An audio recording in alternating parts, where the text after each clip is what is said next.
The morning of July 29th, 1833. William Wilberforce lies dying in a London townhouse. He had fought for 46 years.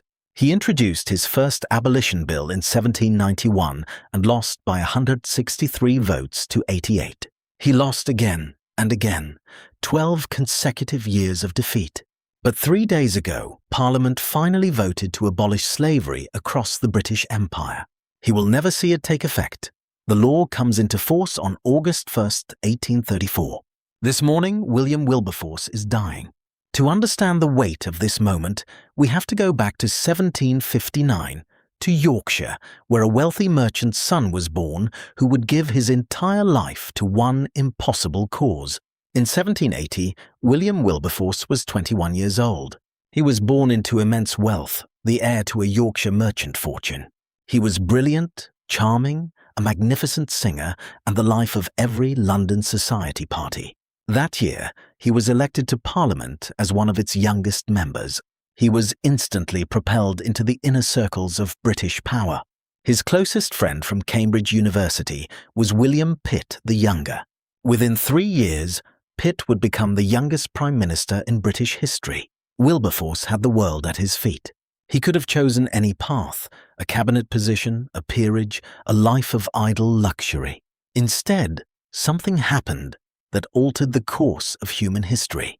In 1785, at the age of 26, Wilberforce underwent a profound spiritual crisis. While touring Europe, he began reading a book called The Rise and Progress of Religion in the Soul. He experienced a radical evangelical Christian conversion. Overnight, the frivolous young aristocrat vanished.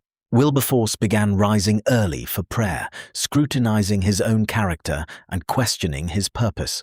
His faith brought him a deep conviction that every human being was created in the image of God and that slavery was a profound sin against heaven.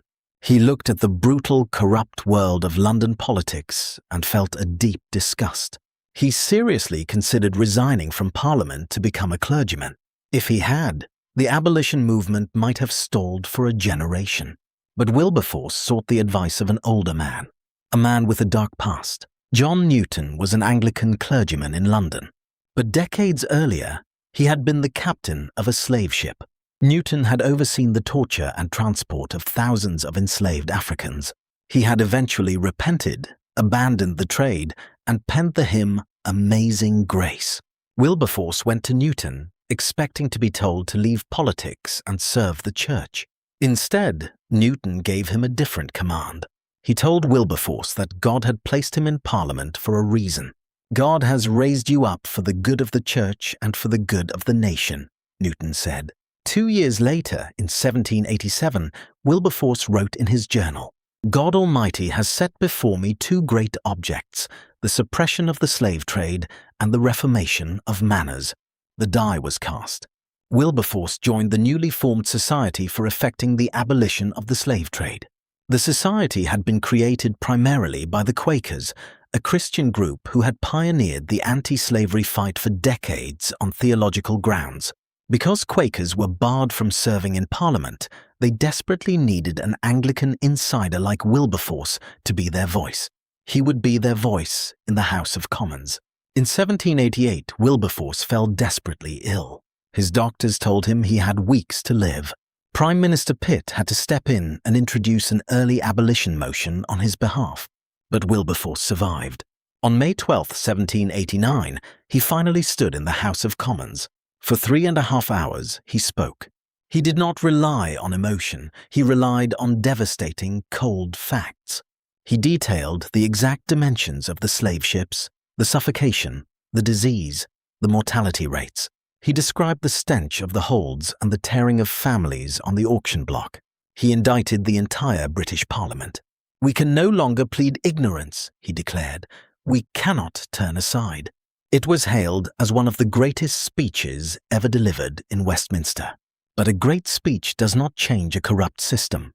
In 1791, Wilberforce introduced his first bill to abolish the slave trade. He believed the moral logic was undeniable. The House of Commons voted. The bill was crushed, defeated by 163 votes to 88. The following year, in 1792, he tried again. This time, the Commons passed a compromise for gradual abolition, but the House of Lords buried it indefinitely. In 1793, war broke out with revolutionary France. Abolition was suddenly branded as radical, unpatriotic, and dangerous. Year after year, from 1793 to 1804, Wilberforce introduced new abolition bills. Year after year, they were defeated. 12 consecutive years of brutal, exhausting public failure. Many men would have quit.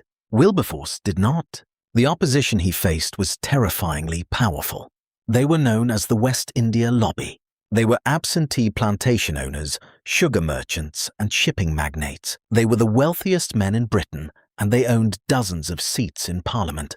They argued that British Caribbean sugar accounted for 4% of the nation's entire GDP. They claimed that abolishing the trade would hand the global economy to France. Even national heroes like Lord Nelson wrote fierce letters defending the slave trade. The Church of England itself was compromised. Many bishops and clergymen owned Caribbean plantations and enslaved people. They argued, obscenely, that Africans were better off under Christian masters. To defeat this leviathan of wealth and power, Wilberforce needed an army. He found his army in a small village outside London. They were known as the Clapham sect, a community of brilliant, deeply religious abolitionists who lived as neighbours. Henry Thornton, Zachary Macaulay, and James Stephen drafted the laws and managed the strategy. Thomas Clarkson was their tireless researcher on the ground. Clarkson rode 35,000 miles on horseback across Britain. He interviewed sailors, inspected slave ships, and bought physical shackles and thumbscrews. He brought these instruments of torture directly to Parliament to silence the deniers. They were joined by Olaudah Equiano, a formerly enslaved man. Equiano published a best-selling autobiography in 1789 that shocked British society. And crucial to the fight were the women of Britain. Women could not vote, but they could buy. They organized massive boycotts of slave-grown sugar. At its peak, 400,000 British households stopped buying West Indian sugar entirely. They proved that morality could have economic teeth. Finally, the political tides shifted. After 20 years of relentless campaigning, Wilberforce saw an opening. Using brilliant legislative maneuvering, his team bypassed the West India Lobby. On February 23, 1807, the House of Commons voted again. This time, the bill to abolish the slave trade passed by 283 votes to 16. As the massive majority became clear, the entire House turned to look at Wilberforce. They rose to their feet and gave him a standing ovation. Wilberforce sat in his seat, his face in his hands, weeping openly. But the victory was incomplete. The act abolished the trading of slaves, but not slavery itself. Hundreds of thousands of human beings remained chained on British plantations. The war was only half won. If this history matters to you, please take 5 seconds to like this video and subscribe to Unshackled History. Leave a comment below letting us know your thoughts and share this story with others. The 1807 Abolition Act was not just words on paper. Britain committed its military might to enforcing it. The Royal Navy established the West Africa Squadron. Their mission was to patrol the African coast and hunt down illegal slave ships. Between 1807 and 1860, the squadron seized over 1,600 slave ships. They freed approximately 150,000 enslaved Africans at sea. It was one of the most expensive moral actions ever taken by a modern state. Thousands of British sailors died of disease in the process. But back in the Caribbean colonies, the suffering continued. Slaves were still property. Wilberforce realized he would have to fight again. In 1823, the Anti-Slavery Society was formed. Their new demand was absolute, the total emancipation of all slaves in the British Empire. But Wilberforce was failing. Decades of stress, a crooked spine, and severe stomach ailments had ravaged his body. In 1825, he was forced to resign his seat in Parliament. He handed leadership of the movement to a younger ally, Thomas Fowell Buxton.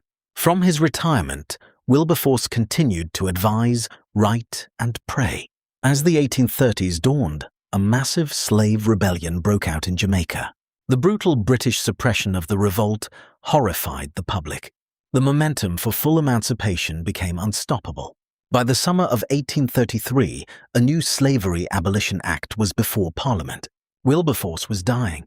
He had been moved to London to receive medical care, but he knew the end was near. On July 26th, the bill faced its critical third reading in the House of Commons. It passed. All slavery would be outlawed across the British Empire. The news was rushed to Wilberforce's bedside. Upon hearing it, the 73-year-old warrior offered his final prayer of thanks. The grand purpose of his life had been fulfilled. 3 days later, on July 29, 1833, William Wilberforce passed away. He was buried in Westminster Abbey, resting near his old friend William Pitt. Both Houses of Parliament suspended their business to attend his funeral. He had fundamentally altered the moral compass of the world. But the final political compromise that secured his victory carried a dark legacy. The Slavery Abolition Act officially took effect on August 1, 1834. To get the West India lobby to surrender, the British government paid an astronomical ransom. Parliament borrowed £20 million, 40% of the government's annual budget. This money was not paid to the enslaved people for their generations of stolen labour. It was paid as compensation to the slave owners for the loss of their property. It was the largest government bailout in British history. The debt incurred by the British government was so massive that it was not fully paid off until 2015. Modern British taxpayers were still paying for the abolition of slavery in the 21st century.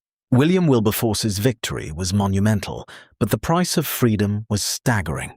The history of slavery is a vast, global human tragedy, and most of it has never been properly told. If this video opened your eyes, please like, subscribe, and leave your thoughts in the comments below.